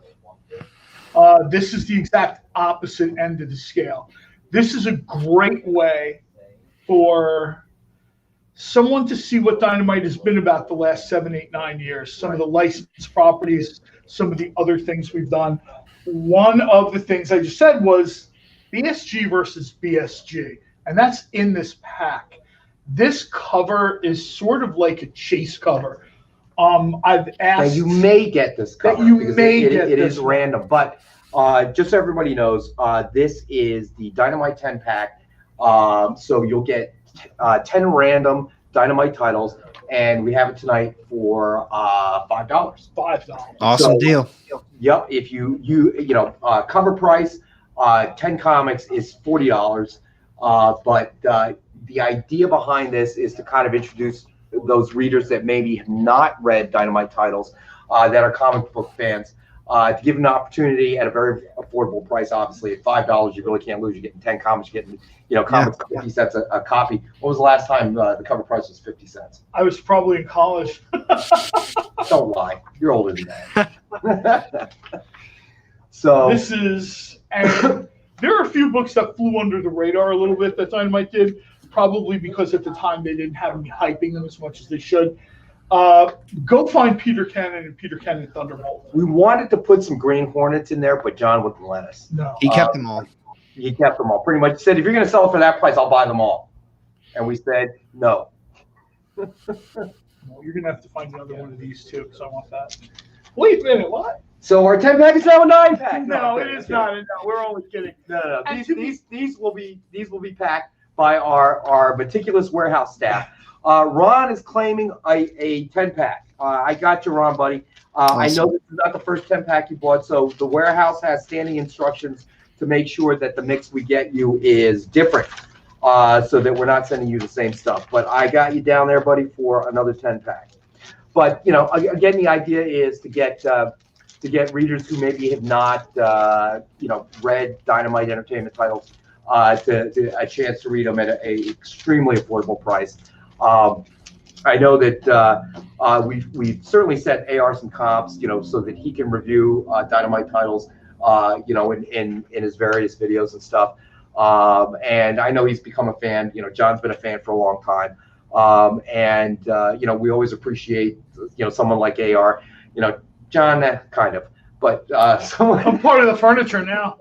I know you're here all the time, dude. If you don't show up, I don't know what day it is. It's like it's got to be Wednesday. John's here. Stop licking the glass, John. You know what that means. We always like guys like AR, who do their reviews and so on and so forth. Get it in their hands so that they have a chance as well. I mean, in the beginning, when I started, even jumped into the Dynamite world, it kind of felt the same as when I first kind of got into DC. It kind of felt overwhelming. Like, you have these already very established characters with a lot of different series. So to me, it was like, can I just jump in? Where do I jump in? Things like that. And then one day I saw a couple new series come out for #1s. I said, whatever, picked them up, and they've been fantastic. Obviously Kiss, the Army of Darkness one, the 1979, those were 2 awesome series. The new Red Sonja one that I started reading, that was phenomenal. I've never read anything Red Sonja before for that reason, because, there's a lot of Red Sonja out there. I don't want to just jump into something. Right, As a new reader, that new series done by Mirka Andolfo, that was a great spot to jump on. I might not have a lot of backstory and knowledge of the character, but it was phenomenal. The storytelling, the artwork, all great. Now there's a movie waiting to be made as well. What, Red Sonja? Yeah. I mean, they tried. There was the one. They've tried Brigitte Nielsen. Yeah, which one? I don't think we'll. I think we would put this. Now that The Boys is on the board. Yes. With Amazon and the beginnings of an Amazon. I don't try to put words in anyone's mouth here or even float rumors, but it would stand to reason that the success of The Boys, and we're going to have, I think it's called the Vote Academy, which is sort of like a spin-off of The Boys.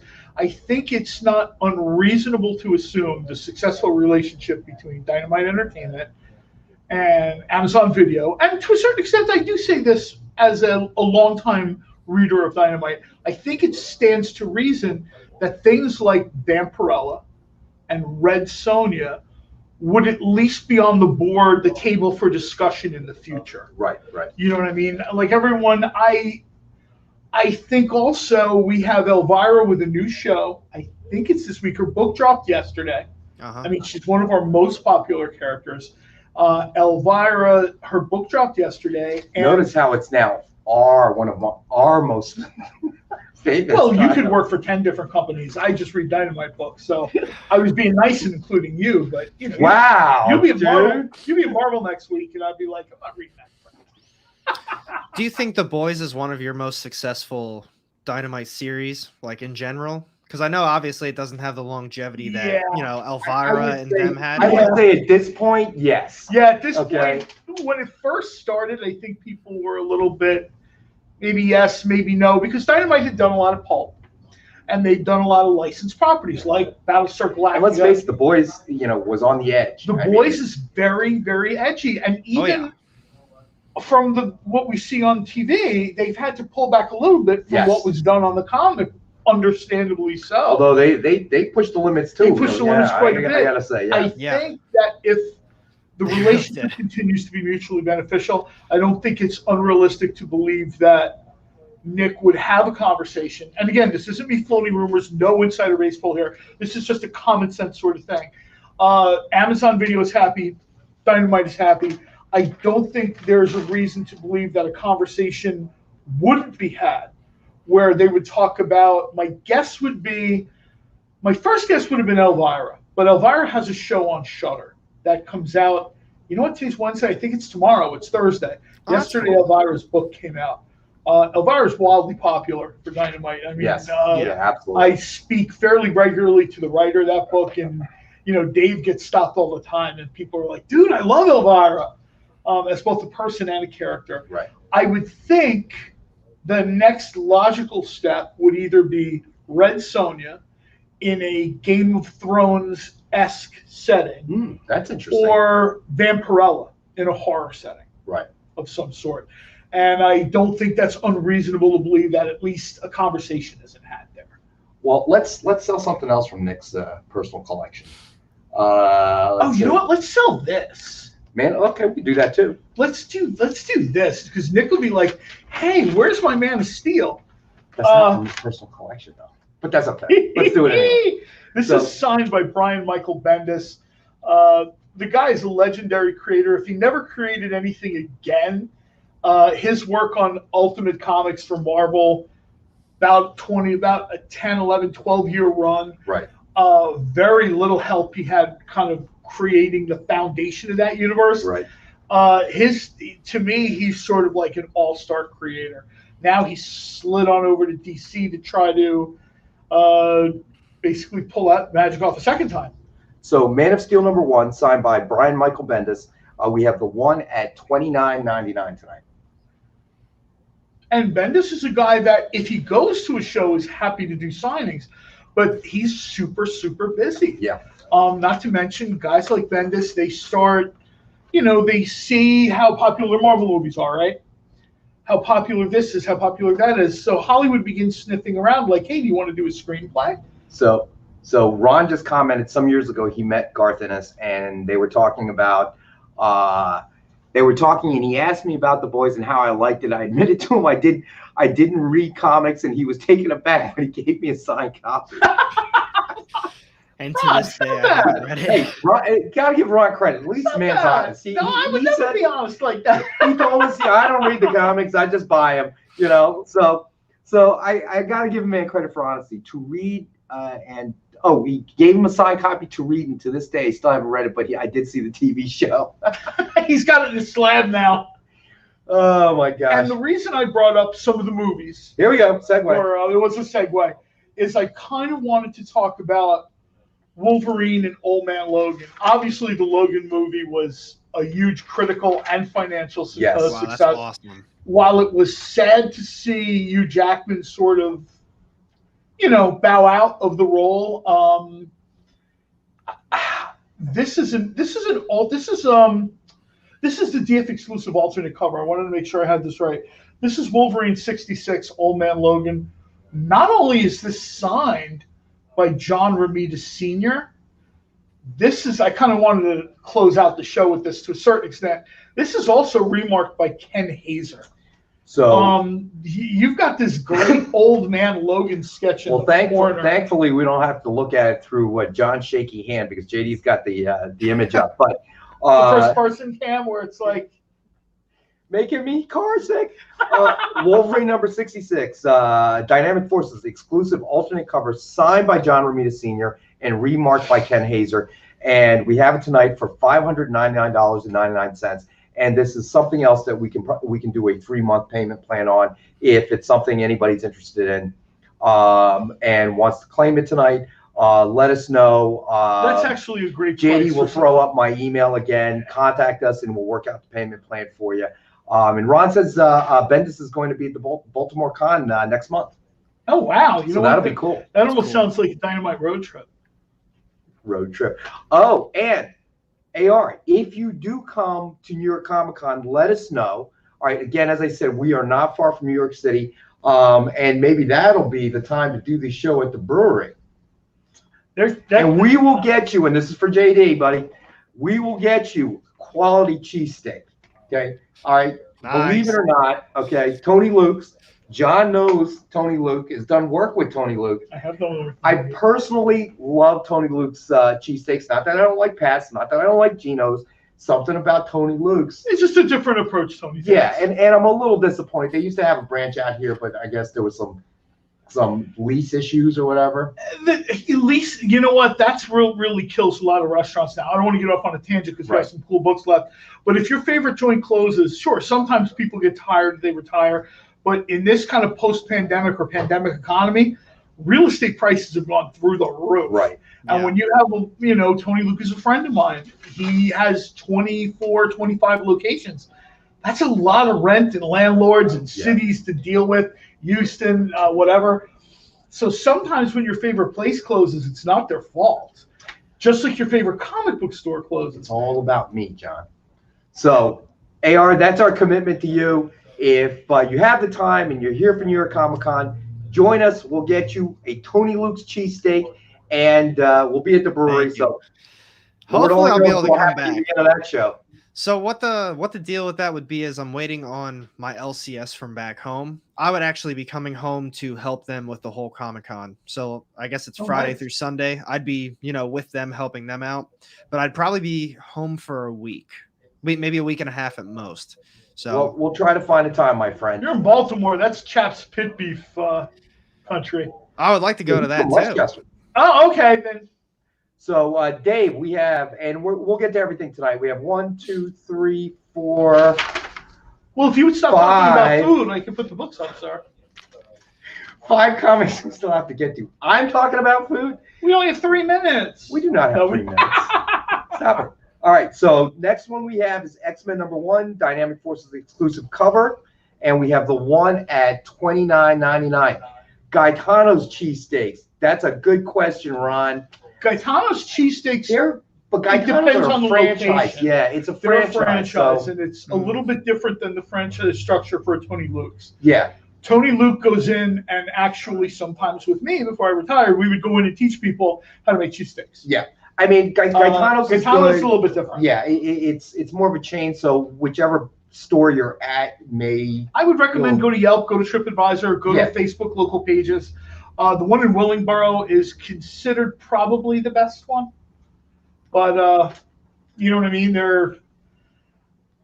Most local shops make a decent cheesesteak. Well, you know what I was going to say? When you're this close to like ground zero for cheesesteaks, if you don't do at least a halfway decent cheesesteak, you don't last long. Yeah, you're not going to. You take it off the menu, or your shop just doesn't make it.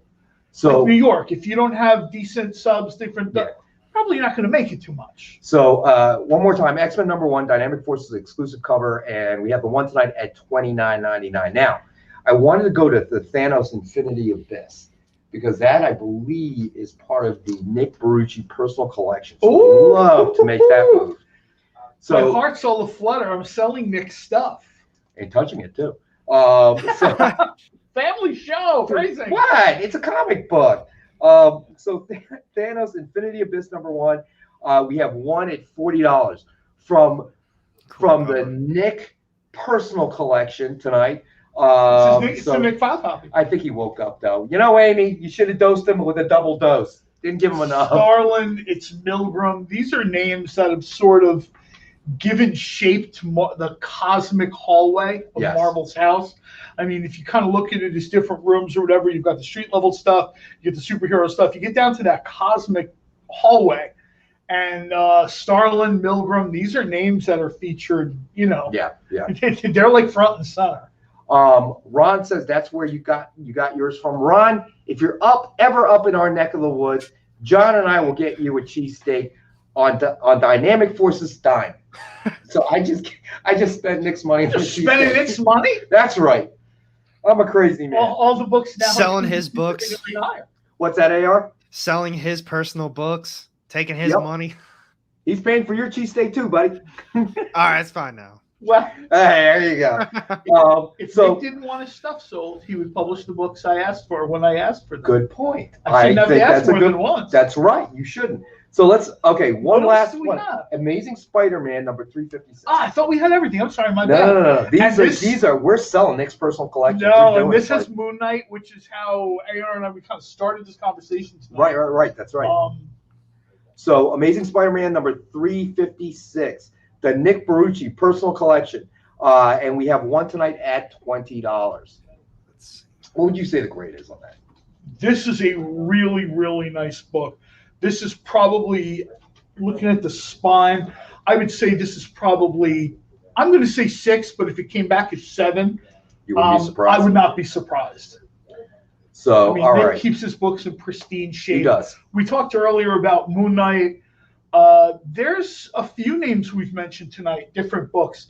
AR mentioned Young Avengers. And I have a feeling that with Runaways finished, Runaways and Young Avengers kind of go hand in hand in the comics, right?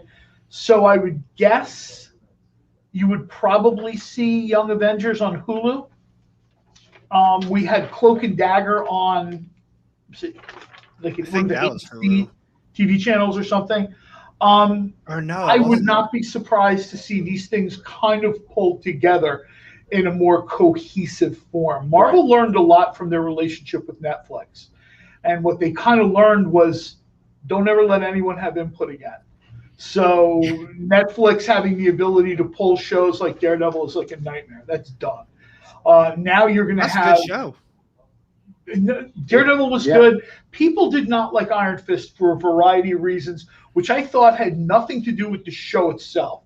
There was like a lot of like weird energy around Iron Fist, and I was like, how about we just enjoy the show?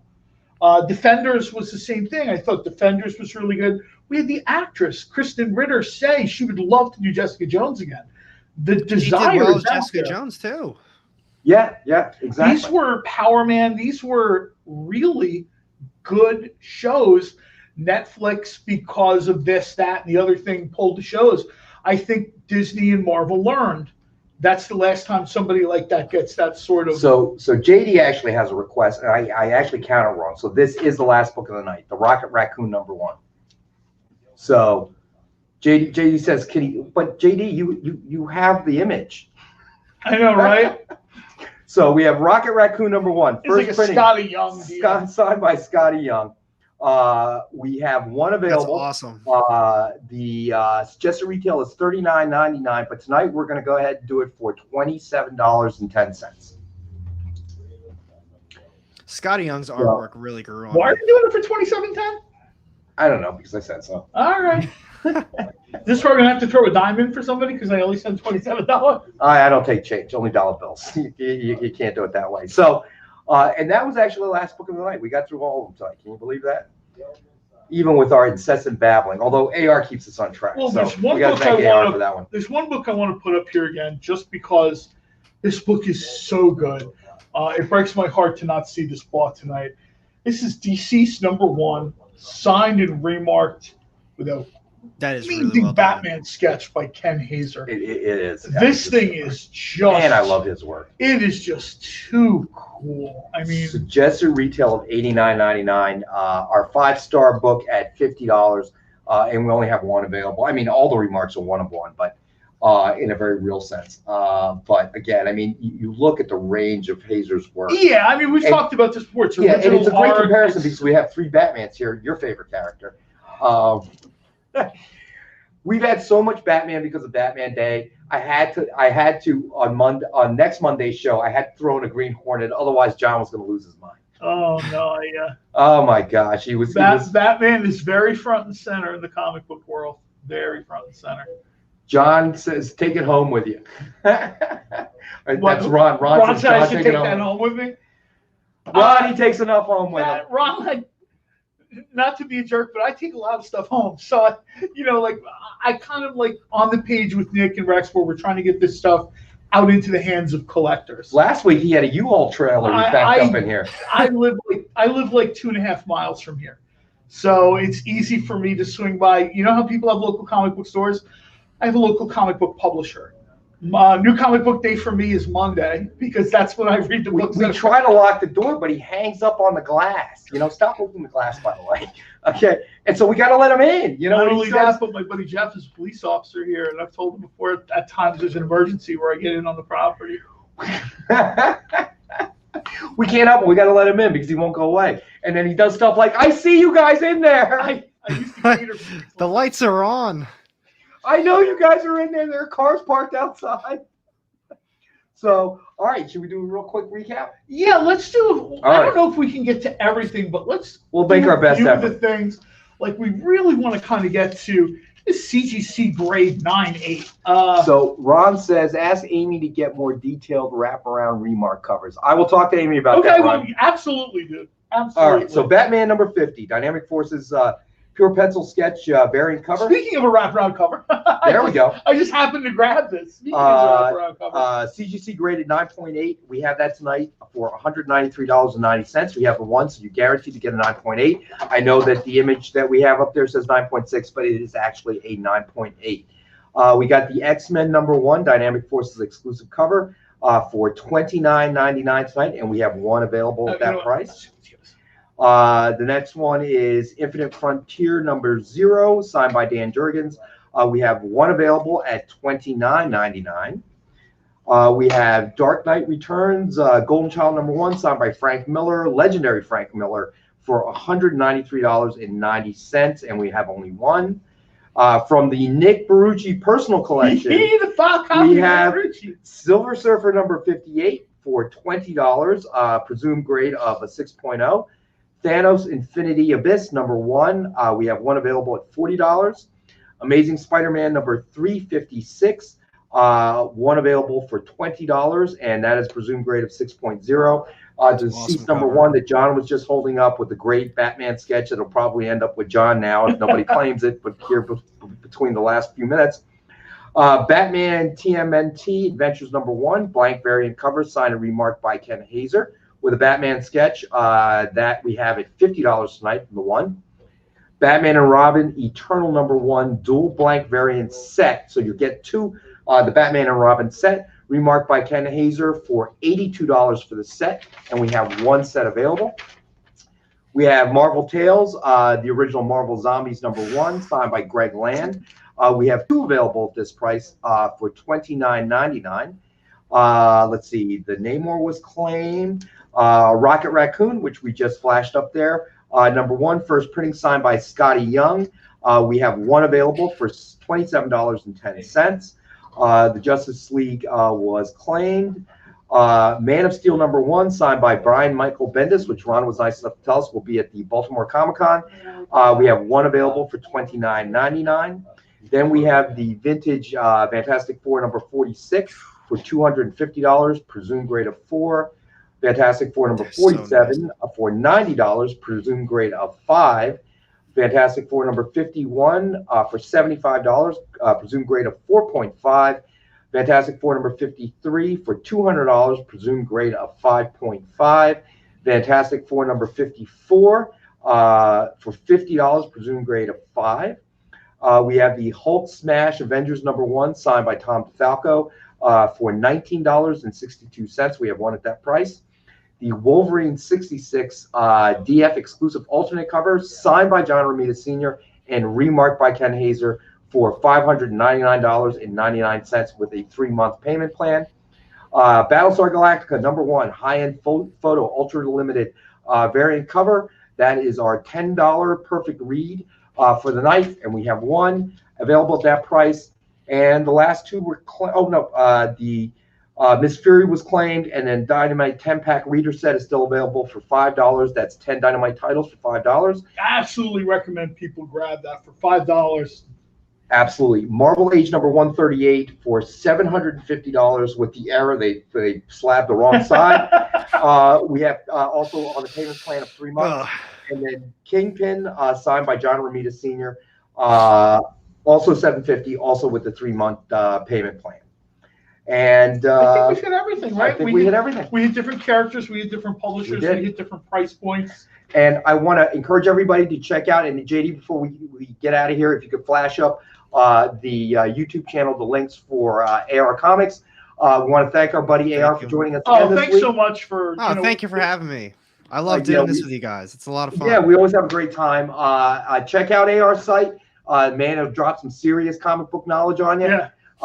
And thanks again, everybody, for joining us. Take us out, JD. Thank you.